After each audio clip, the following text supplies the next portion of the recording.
guidance of students. They come to me and say, well, we're getting out of college and we haven't the faintest idea what we want to do. So I always ask the question, what would you like to do if money were no object?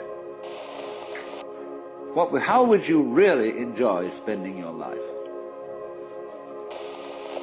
I just wanna hold you, don't wanna control you, don't want you to feel like I own you, and I know that I just wanna hold you, don't wanna control you, don't want you to feel like I own you, and I know that I want you beside me, you won't be a side piece, you need somebody, well you got me, and I know that I just wanna hold you, don't wanna control you, don't want you to feel like I own you.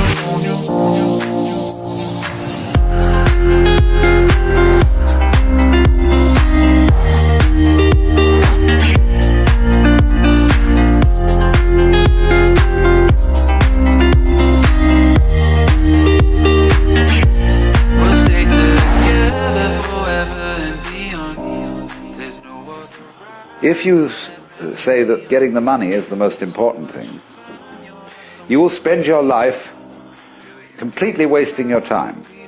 You'll be doing things you don't like doing in order to go on living, that is, to go on doing things you don't like doing. Better to have a short life that is full of what you like doing than a long life spent in a miserable way.